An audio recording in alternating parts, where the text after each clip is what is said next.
जय हिंद। इस वीडियो में हम लोग क्लास 9 के लिए पार्ट चौथा स्टार्ट करेंगे। पार्ट तीसरा तक हो चुका है। यदि आपने उन वीडियो को नहीं देखा है तो आप हमारे प्लेलिस्ट में जाइए। प्लेलिस्ट में जाने के बाद 1 बाय 1 करके उन सभी वीडियो को क्या कीजिए, देख लीजिए। हमारे चैनल के इस प्लेलिस्ट में पार्ट 1 से लेकर एक्सरसाइज 1.1 से लेकर पार्ट तीसरा तक के सभी वीडियो उपलब्ध है। यदि आप नहीं देखे हैं तो आप एक बार अवश्य उन वीडियो को क्या कीजिए, देख लीजिए। चलिए इस वीडियो में हम लोग देखेंगे प्रश्नावली 4.1 और इससे पहले पार्ट चौथा बोल क्या रहा है सर। पार्ट चौथा का नाम है दो चर वाले रैखिक समीकरण। दो चर वाले रैखिक समीकरण। सर ये दो चर वाला रैखिक समीकरण होता क्या है? तो सर इसका परिभाषा है कि एक वैसा समीकरण जिसमें से दो चरों का क्या होता है, उपयोग होता है, वैसे समीकरण को दो चर वाले रैखिक समीकरण कहते हैं। अब रहा बात कि ये चर कहते किसको है, चर कहते किसको है, तो सर दो मान होता है। एक को चर मान कहते हैं और एक को अचर मान कहते हैं। अगर बात किया जाए चर मानों की तो चर मान ABCD में उपयोग होने वाले मान को चर मान कहते हैं। ABCD में किन्हीं दो मानों का यदि उपयोग होगा तो उन्हें दो चर वाला मान कहेंगे। सर अचर किसे कहते हैं? सर वास्तविक संख्याएं। वास्तविक संख्याओं को क्या कहते हैं सर? अचर कहते हैं। चर बोलेगा तो ABCD के मान को चर बोलेंगे और अचर बोलेगा तो वास्तविक संख्याओं को क्या बोलेंगे, अचर। सर चर है क्या सर? ABCD से आप कहीं भी देखिए XYZ तक जाइएगा, अगर इनमें से किसी दो का उपयोग हो, है ये भी हो सकता है कि या तो A तथा B का उपयोग हो सकता है, नहीं तो M तथा N का उपयोग हो सकता है, नहीं तो क्या सर X तथा Y का उपयोग हो सकता है। किन्हीं भी दो मानों का उपयोग होगा, किन्हीं भी दो मानों का यदि उपयोग होगा तो उसे हम दो चर वाले रैखिक समीकरण कहेंगे। इस चर का उपयोग होना चाहिए समीकरण के रूप में, और जब इन चर का उपयोग समीकरण के रूप में होगा तो उसे दो चर वाला रैखिक क्या कहेंगे, समीकरण कहेंगे। समीकरण क्या होता है सर? साधारणतः समीकरण AX plus BY plus C equal to क्या होगा, 0 के रूप में होगा। ये दो चर वाले रैखिक समीकरण का स्टैंडर्ड रूप है। दो चर वाले रैखिक समीकरण का ये क्या है सर? स्टैंडर्ड रूप है, मानक रूप है। AX प्लस BY बराबर C इक्वल टू 0, जहाँ अगर बात करें A B तथा C, यहाँ पे A B तथा C जो होगा वो होंगे आपके वास्तविक संख्याएं। ये आपका कौन सा संख्या होगा सर? वास्तविक संख्या होगा। वास्तविक संख्या कहने का मतलब है कि ये गिनती का कोई संख्या होगा। A B और C के जगह पे गिनती का कोई क्या होगा सर? संख्या होगा। और यहाँ पे जो X है और ये Y है, X देखिए X पहला चर होगा। X कौन सा चर होगा सर? पहला चर होगा। और Y आपका दूसरा चर होगा। Y आपका कौन सा चर? दूसरा। सर यहाँ पे A B और C भी आपको चर नजर आ रहा होगा, लेकिन A B C वास्तविक संख्या जब सवाल में रहेगा तो A B C की जगह पे कोई क्या रहेगी, संख्या रहेगी। ठीक है, ये दो चर वाले रैखिक समीकरण का स्टैंडर्ड रूप है। दो चर वाले रैखिक समीकरण क्या है sir? AX plus BY plus C equal to 0। और दो चर वाला समीकरण क्या होता है सर? वैसा समीकरण जिसमें किन्हीं दो चरों का क्या होता है, उपयोग होता है। चर क्या होता है सर? ABCD के मानों को क्या कहते हैं? चर कहते हैं। चर का मान हमेशा बदलते रहता है। एक बात याद रखिएगा, जो चर है उसका मान बदलते रहता है। वो सवाल पर निर्भर करता है कि चर का कौन सा मान आएगा। यदि सब आप जानते होंगे ना, आपने अधिकांश जब गणित का मैथ का सवाल बनाया होगा तो आपको पता होगा कि माना, अब अधिकांश सवाल में माना x बराबर मानते होंगे, माना x का कोई मान मानते होंगे।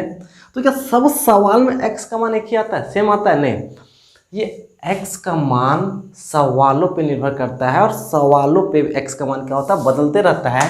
इसका मतलब जो चर है, चर का मान बदलते रहता है, अचर का मान बदलता नहीं है। दो तरह के मान होते हैं, एक मान को कहा जाता है चर मान और दूसरे तरह के मानों को कहा जाता है अचर मान। चर मान और कौन? अचर मान। अगर हम चर मान बोले तो ये ABCD होगा, कहाँ तक सर? XYZ तक है। ये अचर मान कौन होगा सर? अचर मान वास्तविक संख्या होती है। अचर मान कौन सी संख्या होती है? वास्तविक संख्या। वास्तविक संख्या कहने का मतलब 1 भी हो सकता है, 2 भी हो सकता है, -3 भी हो सकता है, √3/2 भी हो सकता है, 5/8 भी हो सकता है। ये कुछ भी हो सकता है। अचर में गिनती की संख्याएं को अचर कहते हैं, जबकि अंग्रेजी में उपयोग होने वाली संख्याओं को क्या कहते हैं? चर कहते हैं। दो चर वाला रैखिक समीकरण मतलब इन अल्फ़ाबेट में किन्हीं भी दो अल्फ़ाबेट का सिर्फ क्या होगा, उपयोग होगा। या तो एक्स वाई का उपयोग हो सकता है या तो फिर किसी का भी उपयोग होगा, सिर्फ इनमें से किन्हीं दो का क्या होगा सर, उपयोग होगा। ठीक है, ये दो चर वाले रैखिक समीकरण है। दो चर वाले रैखिक समीकरण का स्टैंडर्ड रूप बताएं। एक देखते हैं, क्या देखते हैं, एक देखते हैं। प्रश्न वाले 4.1 का पहला सवाल क्या बोला, एक नोटबुक की कीमत एक कलम की कीमत से 2 गुनी है। एक नोटबुक का कीमत एक कलम का कीमत से 2 गुना है। इस कथन को निरूपित करने के लिए दो चर वाला एक रैखिक समीकरण लिखिए। इस कथन को निरूपित करने के लिए दो चर वाला एक रैखिक समीकरण लिखिए और संकेत में दिया है कि आपको क्या करना, मान लेना है कि नोटबुक की कीमत x रुपया है, कलम की कीमत y रुपया है। नोटबुक की कीमत x रुपया है और कलम की कीमत कितना है, y रुपया है। तो माना हम यहाँ पे मान ही लेते हैं, क्योंकि संकेत में बोल ही दिया है, मान लेना है कि नोटबुक की कीमत क्या है, x रुपया है, कलम की कीमत y रुपया है। तो माना नोटबुक की कीमत, माना नोटबुक की कीमत, सर ये कहाँ से माने, ये सवाल ही मानना है कि माना नोटबुक की कीमत आपको क्या मानना है, x रुपया मानना है और कलम की कीमत, और आपको कलम की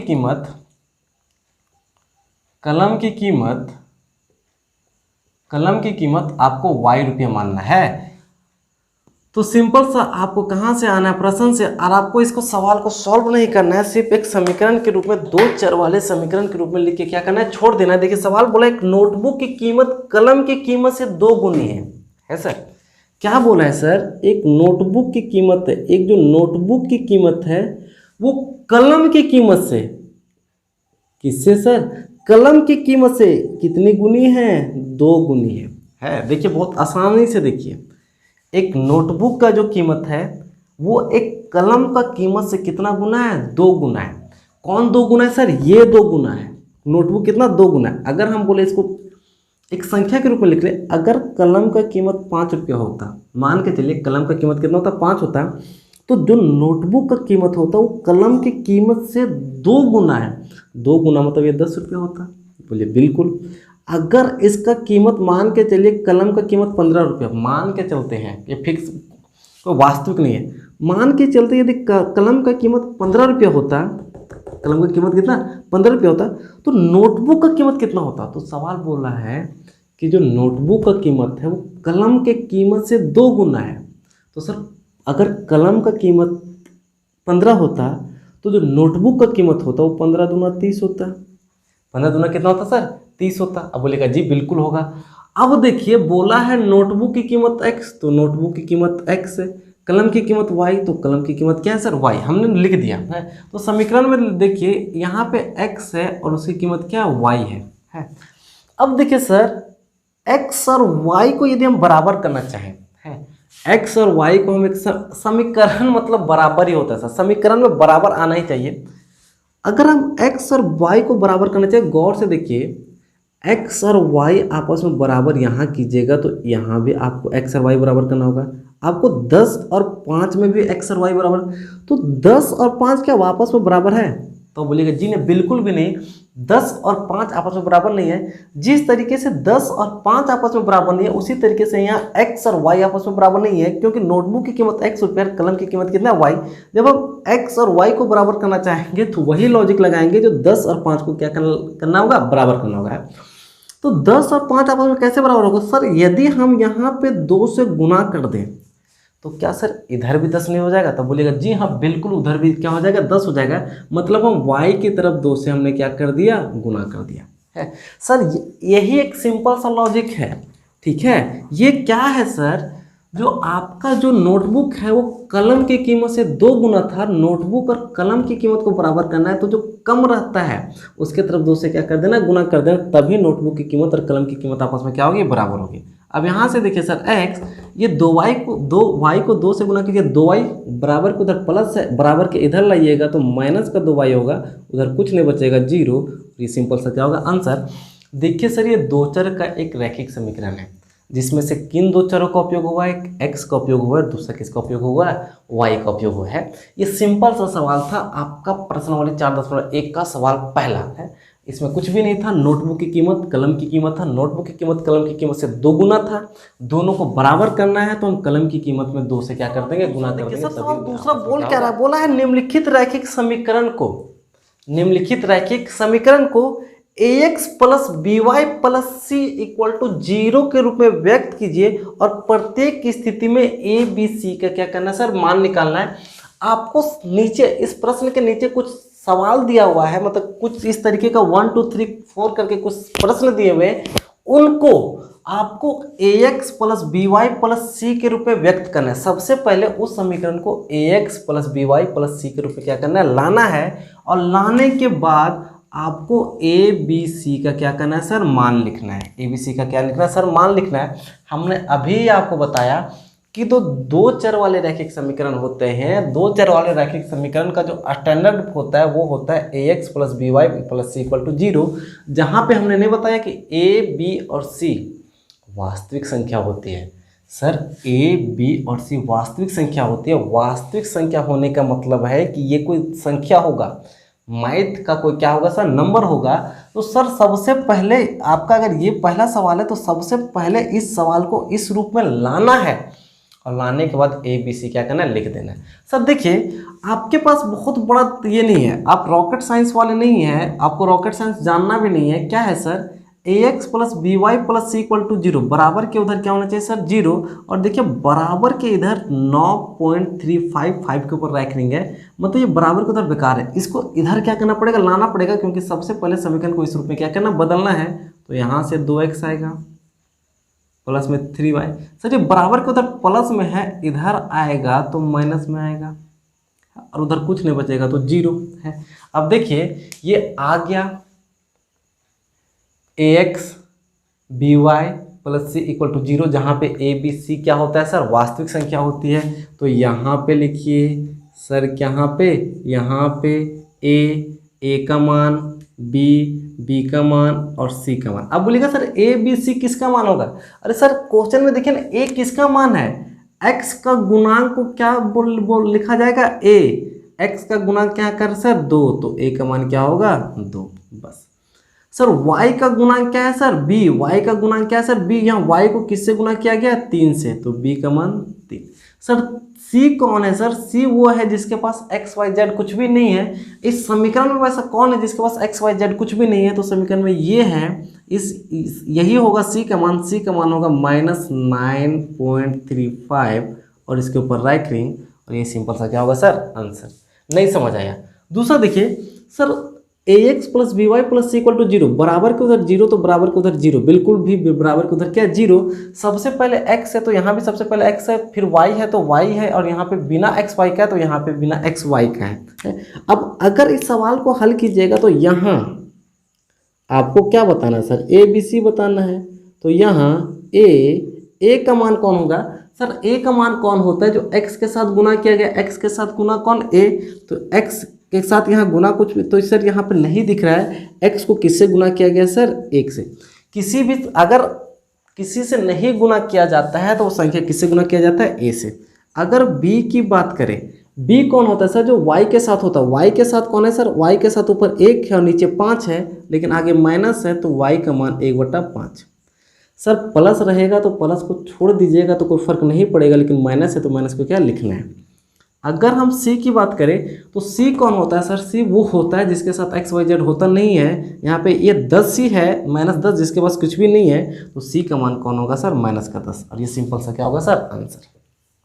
नहीं समझ आया।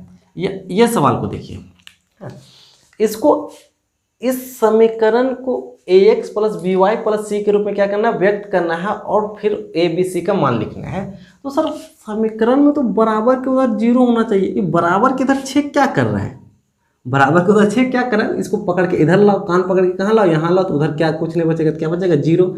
इधर क्या है सर, इधर 2x है प्लस 3y है, ये प्लस 6 था, इधर आएगा तो माइनस का 6। बोलिएगा जी बिल्कुल। अब क्या सर x y और c के रूप में आया, तो बोलिएगा x और y बिल्कुल भी है। अब यहाँ पे आपको सिंपल सा लिख देना है, यहाँ सर a का मान क्या होगा, b का मान क्या होगा और c का मान क्या होगा, यही। अरे सर a कौन होता है, x का गुणांक कौन होता है, a, यहाँ पे ना। अरे जिस संख्या x को जिस संख्या से गुणा किया गया वही तो a है।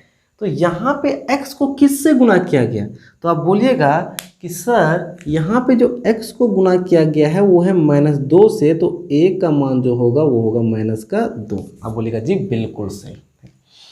y कौन होता है सर, y वो हो ना, b कौन होता है सर, b वो होता है जो y के साथ गुना होता है। y के साथ किससे गुना किया गया है, 3 से, +3 है तो b का मान c जो किसी के साथ नहीं, c का मान -6, c का मान -6।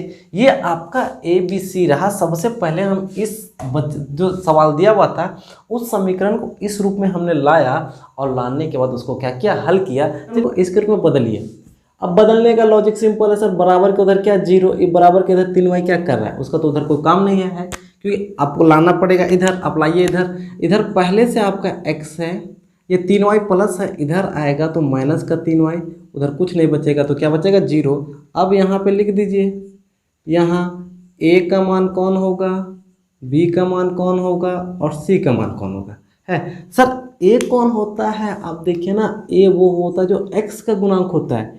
x को किससे गुणा किया गया है, तो किसी से नहीं, तो x को किससे गुणा किया गया है, 1 से गुणा किया है, तो a का मान क्या होगा 1। b कौन होता है जो y से गुणा, y को गुणा कीजिए, y को किससे गुणा किया गया, यहाँ पे y को -3 से गुणा किया है तो b का मान होगा -3। c कौन होता है जो बिना चर का होता है, बिना चर, यहाँ पे कुछ भी है क्या, नहीं, तो इस कुछ भी नहीं, इसका मतलब क्या है सर 0, कुछ भी नहीं है, इसका मतलब क्या है 0। अच्छा इसको देखिए, यहाँ भी आपको स्पष्ट रूप से आप समझ सकते हैं कि 5y उधर क्या कर रहा है, इधर उसको आना चाहिए था, तो 2x उधर -5y, इधर आएगा तो +5y, वहाँ क्या बचेगा 0।